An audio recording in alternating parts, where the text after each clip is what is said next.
Muri Zimbabwe muri rudadiso nhasi rari mwezuva. Tiri kupi? Tiri kwa Bora. Juru growth point. Juru growth point. Selibingelela abalaleli emakhaya kuhlangana njalo namhlanje kolunye uhlelo amalanga eqhubeka esiya phambili. Sikhona pha ke eBora eJuru growth point. Noza secret iripo Mandlovu. Shumba. Pamunorara phaya nguva dzinenge dzichifamba. Nguva dzinenge dzichifamba. Pamunofamba nguva dzinenge dzichifamba. Muchita kungave kustada, kungave kuita sei nguva dzita sei? Nguva dzimire. Adzimire. Mazuva achita sei? Achipindana. Tatomna December. Ndosaka tichiti nhasi rari mwezuva. Zuva nezuva ari nezvaro. Nauye tave nayo kamuri yeZimbabwe ndeyamama Vhakagerwa Vhudzi muna 2014. Tamugore ripi? 2023. Vachingori nezuda. Kana tsiye hanzi pese panomera vhudzi. Hapana. Hanzi vanhu vanotomboti mama vanoda mucheni ustereki because tsiye hapana. Vanoti pamwe kutwiza kutrima. Kunzima balaleli emakhaya kunzima esihlangana lakho. Namhlanje sile ndaba akamama owavuka egelwe ikhanda. 2014 ngade sesiku 2023 lakathesi alimili inwele zakhe azimili. Yonke indawo lapho kumela khona inwele azikho inwele. Kuyasimangalisa lathi asikwazi ukuthi sithi kuhamba njani kahle kahle siyehluleka ukubana sihluze indaba yankhona sibone ukuthi sifaka ngapi. Vanoti zvakare matambudziko awo akatanga mushure monge vagerwa Vhudzi. Matambudziko vana ameno condition pane vanogara chitaura kuti aiwa condition yakati atizonzwise edu medically. Ameno ana chiremba kuti zvinenge zvakamira sei. Nekuti tingamanya kakuti titi chivanhu kana kuti tichi asi pamwe zvine scientific what atizozi. Regai tipinde muchirongwa chanhasi tizvinzwire kuti nawi yakamira sei. Amaningi silinigeze uhlelo namhlanje sikhuluma la umama ezichasisela ekhuluma ke uhlupho lwakhe likhuluma ukuthi libona njani lithatha njani njengansuku zonke ke siyalikhuthaza kuba lisubscribe to YouTube channel yethu Drewmas Media. Drewmas Media taking you to another level. Rango zita ndinonzi Andrew Neshamba. Thadiwa nashe kutama uMandlovu wenu ospecial. Ukamsandidaro legezina kuda mundu wabuya wangu inege dada marika jet legezina kuda mundu wabuya wangu inege dada marika jet shinabondi pei ya mangwana shinabondi tambuza wa mangwana.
Zita rangu ndinonzi Memory Makoni.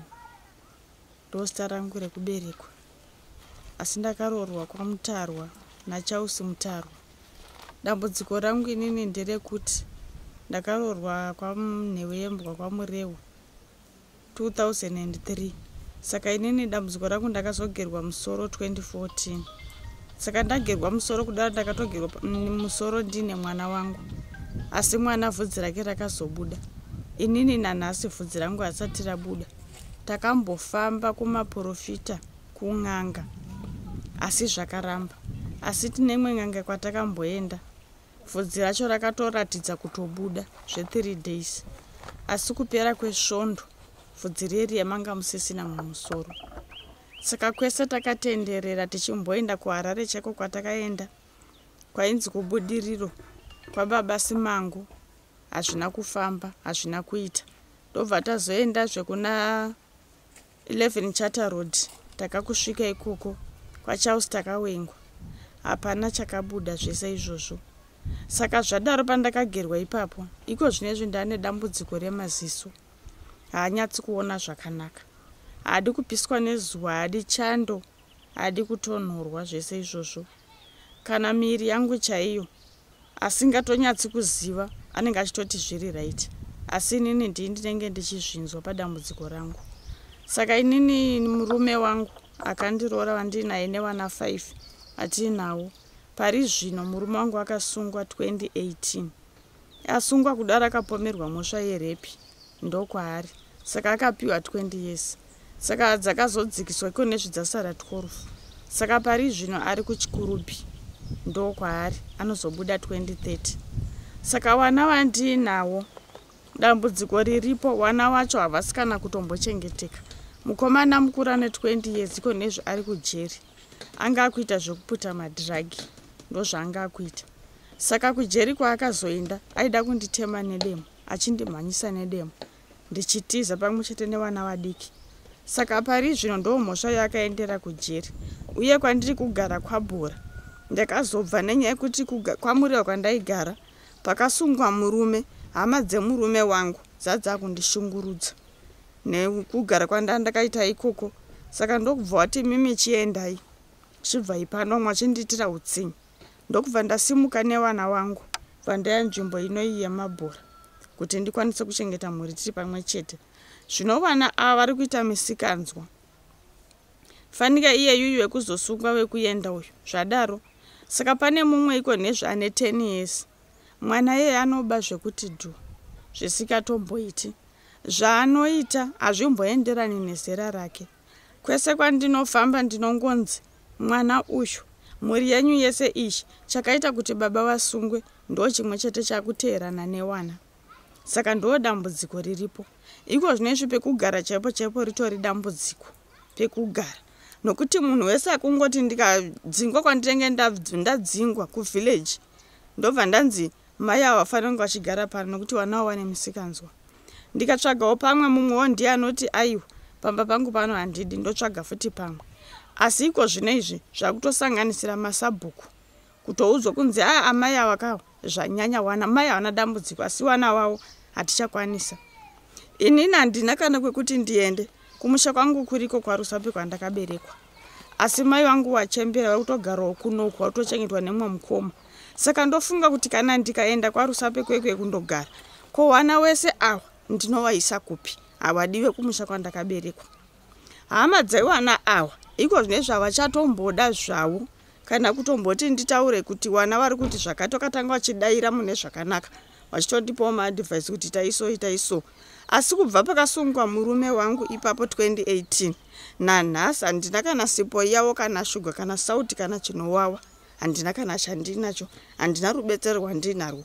Ini ndinotobatsirwa nevatorwa, ndio vanotondibatsira. Hama dzewana dzemurume wangu aiwa dzimbonditarisa, ende vachatomboda kuzvinzwa.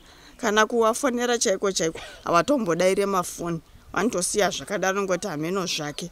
Iye murume wacho kwaari ikoko anotoda kutoonekwawo neni.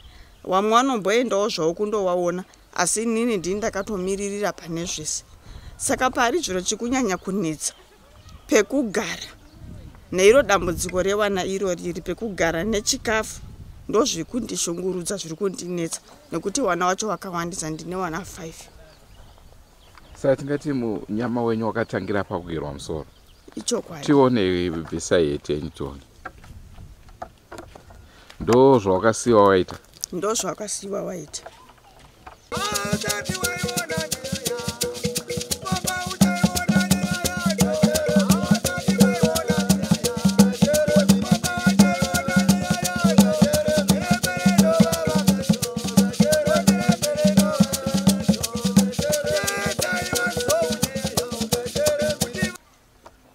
Sa matizi zvakaitika rini izvi? Zvakaitika 2014. 2014? Ndo pamakagerwa musoro? Ndo pandakagerwa. Vhudzi racho rakaenda kupi? Vhudzi racho handitoziva kuti rakaenda kupi. Pese panobuda vhudzi pese handitorina. zvekutoti kutotanga kutoti zuva rapisa kana ndichishanda pazuva kana ndikatowana mari chokuti ndaenda andi kutoita muswere uya itori dambudziko nekuti ndikatanga kuswinyiwa ndinototiza ndotonohwanda pandinonohwanda kundokwenya munofungidza kuti pamwe pane zviri kundiruma ipo pasina tutoona kanetsiya pana handitorina zvokutoti wanotondionaka wanoti amai vanoda zvemucheno zvokuti dhu wakatrima tsiyo but handina kutombotrima tsiyo ndo mugariro wangu iwoyo ndo zvandinotoita vamwe vanotondiseka kana mumachechi imomumo vamwe vanotondiseka kuti amai vando zvavari but ndo dambudziko randinaro zvanga zvaita sei kuti musvike pakugerwa musoro handitozivi handina munhu andakanetsana naye ende kwandakaroorwa ikokoko vanhu wese vanopupura kuti mukadzi wacho hatina dambudziko naye umakamuka vhudzi risisipo ndakatomuka vhudzi risisipo muri kuti kwese kunomera vhudzi hamuchina kwese kwakafuma kwagerwa futi kwese kwakafuma kusina vhudzi asi kumwe kwacho kwakawanzika rarakangoita zvokudyiwa pakundogeza pai rakabva rangoenda nemvura pakanga pasina chinhu chimwe chinondinetsa kwandakaroorwa ikoko vakuru vachona iwavo vepamba ipapo ndichivaudza izvi pavakaudzwa nemurume wangu havana kumboitawo kana basa nazvo havana kumbotora kana action nekuti ndozvamaitwa ko zvinotoita sei hawana kumboita izvozvo hawana vakatongoti inga zvakaoma sekuru vacho vanova ndiwo vatezvara wangu vakatotaura kuti izvo magerwa imbofambai kana mafamba mukanzwa kuti ndini moya muchinditora toenda ikoko kunenge kwamunenge maudzwa kunzi ndini hawana kumbotorawo kana rubatsiro rwawakaita kana kumbofamba neni hawana izvozvo zvinondishungurudzawo chaizvo kuti ko vakangodaira nyaya iyi wasina kana kutombotaurawo kana kumbofambawo neni sei zvinondishungurudza ipapo kusvika pari nhasi mane makore mangani mekuberekwa makore angu ekuberekwa i42 hongu but mururadza muchiri kasikana mutoona iri history yakanaka kayamakaroya kungoitawo hangu kwekungotiwo sekanyama kadikiwo semunhuwo akachangamuka nekungogezawo zvangu nemvura asi kugeza ngozi nditoona hangu kuti hongu mungashingorodzika kuti handavhudzika but dai pasina kuti vhudzi riri kukonzeresa mamaproblems mutori kabhebhi kari born ndo zviri kutonetsa izvozvo ndo zvitoripo imwe nyaya inondinetsa inondishungurudza ndeyekuti inini murume wangu haziwe baba wake haatombowaziwe saka chakaitika chatinoudzwa nasekuru nambuya ndechekuti pane mukomana akatsvagwa mukomana wemombi kumaunda 10 kuprasi makore 1980 saka mukomana uyu avanikwa akangonzi ari kudawo basa ndokubva waenda naye kwamurehwa kwanhewe yembwa ndokwakaenda mukomana uyu ainzi Peter Simango soko murehwa saka mukomana uyu akadanana naYehuda Mutarwa mwana wepamba apa paishandwa saka musikana uyu aita mimba ndopaakaonekwa paakabvunzwa naamai wake achitaura kuti mimba iyi ndeyaPeter Simango saka paakabvunzwa izvozvo ndokubva ataura izvozvo ndokumirira baba wacho pawakauya baba pawakazoudzwa ndokuti iwewe uda kuroora mwana wangu here mari yatiri kukupai kufudza mombe ndoyoda kuroorera mwana wangu ndokubva wamudzinga Peter Simango wakati iwewe mwana wedu anosara pano anosara achizosununguka tiinaye wamudzinga Peter Simango uyu akasara akasununguka mwana uyu akazvarwa mwana uyu azvarwa sekuru nambuya wakatora mwana wakaenda naye kumabhethi wakanomutoresa bhethi pakanzi nemofu madha pana zita rambuya nemofu fadha pana zita rasekuru ndo riripo saka murume wangu uyu haatombozive baba vake akangoudzwa kunzi vanonzi Peter Simango soko murehwa wekumozambiki ndo zvakataurika izvozvo saka iko zvino dambudziko rochinetsa manje nderekuti zviri kunzi panotoda dzinza wanava vari kuda kumusha kwavo da kuenda kumusha kwavo inini zvondiomera nekuti murume uyu ari mukati meusungwa ari kujeri baba vevana ava ina handitombovazive atezvara vangu ndo zvimwe zvinondishungurudza zvinondinetsa handisiwe kana painowo anowaziwa anonzi Peter Simango iyeye saka Peter Simango iyeyuyu ndiye mumwe munhu andiri kuchema naye kuti kana aripo padhuze kana ari kuzvinzwawo kana painowo anotozivawo nezvazvo wedu ndibatsireiwo nekuti nini dambudziko racho randiremera nokuti ndaita ndega ndega. Iyu yacho akasungwa, mwana wacho akazvarwa na Peter Simangu. Asi iye murume wangu anonzi Chausi Mutaro akaberekwa na Peter Simangu ndewa 7 November 1982.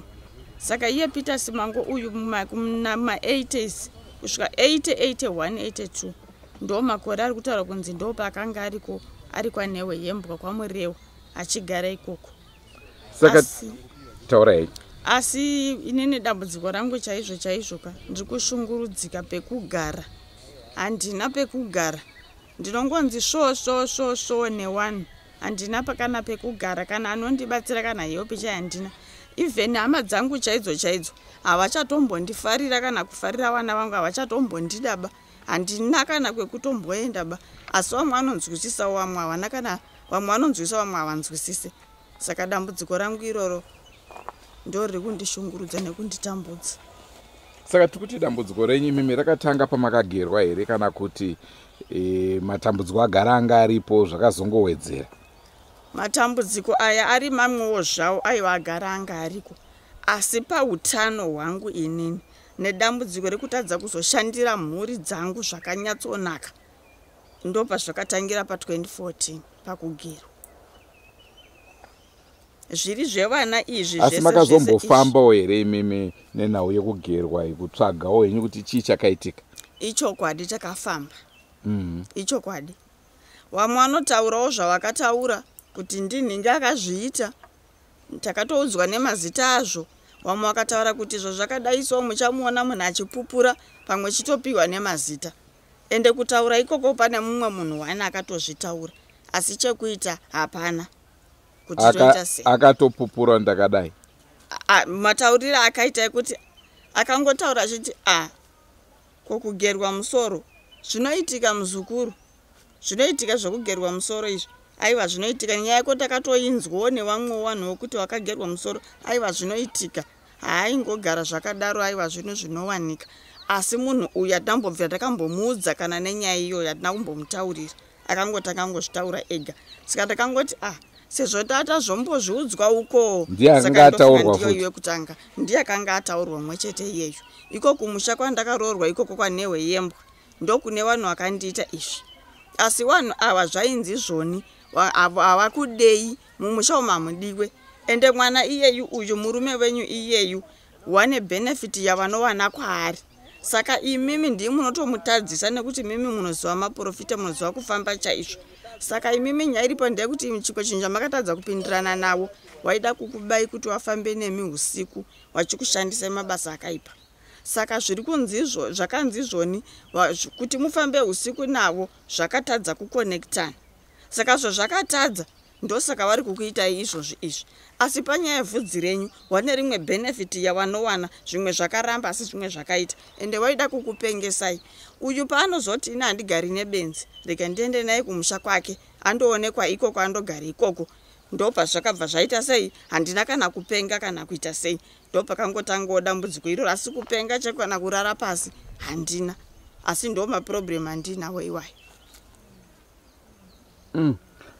Burikuzvinzwa kamhuri yeZimbabwe inhau yakatooma. Tingati mumhuri mavo dambudziko rekungosungwa zvichireva kuti imhepo. Hatizozive kuti zvinenge zvichibva nekupi. Kuda ndiko kudzinza kwake mwanakomana kwaasingazive kwavari kuda kuti vavatsvage vavawane kana kuti mabasa evanhu vanobata-bata hazvizonzwike. Munopaonawo sei neMandlovu? Pakatiwo meshumba kunzima balalele emakhaya mthembali yazizwela-ke uhlupho osolukhona ukuthi sebephomba ukubotshwa umkakhe wabotshwa umntwana usejele futhi njalo laye asisakwazi mhlawumbe imimoya efuqwayo izihlobo kumbe kuhamba njani kusuka kube nzima. Kho tingada kuzoti pakasungwa murume wenyu mataura kuti mimi vanga vaita zvekuphomerwa repu. Hongu. Vanga vaphomerwa zvemashuwa kana kuti iwo kutaura kwawo wari kuti inini handina kuzviita. Asi tichifamba tichimbotenderera nekumatarwe edzimhosva iwayo vanotaura kuti izvo amai mungarambe zvenyu nenyaya yekuti imimi makanga musipo plus murume zvinonetsa kuti abvume kuti akazviita. Asi chinoita kuti iye azvirambe kunyangwe zvazvo kana kuti murume achimboita zvemagirlfriends haana kumbobvira akadanana nemwana ari pasi pe18. Uye chakanyanyonetsa pamwana uyu ndechekuti medical report yakataura kuti no crack no damage, asi pane kaumbowo kakaitika ndo zvakataurwa nemedical report. Saka ndokuchinzi wanoona nedzemhosva wakataura kuti no crack no damage, pane kaumbowo kakaitika.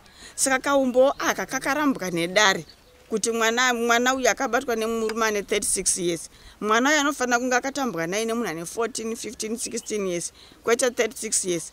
Iwe zvauchaendera kudare iwe redzimhosva iwe chauchasungirwa uchitemerwa mutongo inyaya yekuti kaumbowo aka kanopiwa ane kaumbowo ikaka zveshuwa ndokusungwa kwaakaita ndo matongerwo aya akaitwa nyaya yacho. Akagara 6 months murimandi, mwedzi wechi7 achibva atongwa vapiwa mutongo wake 20 years. Mwana uyu aive nemakore mangani wainzi ndakarepa? Mwana uyu akanga ine makore 7. Uye mwana uyu nyaya iyi yainzi yakanga yaitika gore riri rakapera racho ndokubva zosungwa riri gore rinoiri. Zvichira kuti mwana uyu ainzi akanga arepwa 2017. Uyu 2018 chausi mutarwa achizosungiwa. Saka ndokuchinzi kosi nguva yese sei anga asingatauri nyaya yange sina kubuda ndokubva zvanzi akanditi ukataura ndinokucheka nebanga. Saka zvakazoonekwa sei sisi wake vanogara kuHarare ndo vakanga vauya ndokubva vatorana nemwana vachibva vaendawo kurukuwa kungono wachawo zvavo wakugeza vanotiwo ndo pavakazviona kuti ndo zvakaitika pamwana ndobva vataya kumubvunzurudza mwana yabva azotaura. Asi zvakatombonetsa kuti ivo sisi wavo vakazozviona sei kuti ndo zvakaitika, zvakatombonetsa asi ndo maitiro azvakazoitwa. Ndio nauya taurika mhuri yeZimbabwe ndichiri kutondera rimwe remakore ndichiri kushandira kambani yeZBC News. Ndakamboita nhau neveBindura University pavakanga vari kuBulawayo ku trade fair. Vachiti vari kutengesa ivo mushonga wokuyamura vaya vane mhanza. Vachiti ukangozora inenge yakaitwa kunge Vaseline ukaizora so hanzi vhudzi rako rinotoita sei rinobuda kune vese vane mhanza.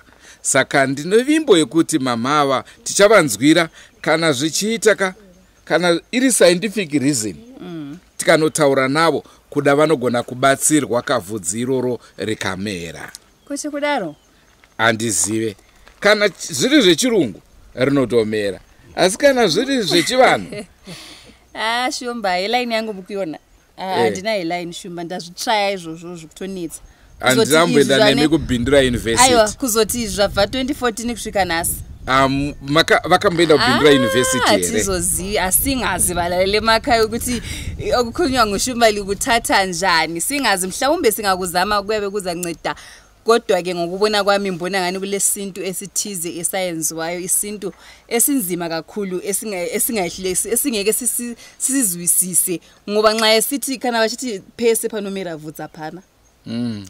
Asi smart bofuthi nokuthi ndanzwa no ini ndikagerwa nhasi after 2 days 3 days ndakutoda kugerwa futhi idzo ndebvu. Dai vanhu ivava vasingazoshandise vhudzi mune zvakaipa ndaingoti uheka mundigere bo. Asi ndenda kuda kati yangu yandoti apa siyai apa musabvizereza ndogona kutaura na ndofunga vana sekuru vangu kwaChimbetu vanorohwa makati awaya vanongoenda ungorohwa kati ka1 tongoti chigerai ndo pamunogumira ipapo. Cut for life. Cut for life. Akunzima balale makhaya kodwa ke kungasenani singayenza ngani kumbe siyahleka singani kumbe siyajoka kumbe njani kodwa ke indaba esizwisa usizi indaba ebuhlungu tingoramba takasuwa zvizofambe zvakanaka tomboita tichikanda kamorari kuti nyaya dzinorwadza kudaro angori masori sikasadaro katinodzamana takudonedza musodzi ndo chinenge chasara. Asenguva dzese muri yeZimbabwe tinokurudzirai kusubscribe kuDrewmas Media. Drewmas Media taking you to another level. Rangu zeta ndinonzi Andrew Neshamba. Tadiwa nashe kutama. Ngatisanganei mune zvimwe zvirongwa. Goodbye my friends. Goodbye my my friends. Wakamboonana tichazoonana nerimwe zuva hama dzangu. Goodbye my friends, goodbye my friends. Wakamboonana tichazoonana nerimwe zuva hama dzangu. Ini ndokwenda kubasa kwangu. Iwe makiwe mkaranga,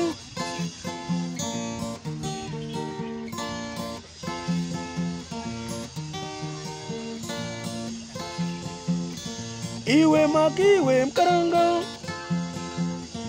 iwe makiwe mkaranga.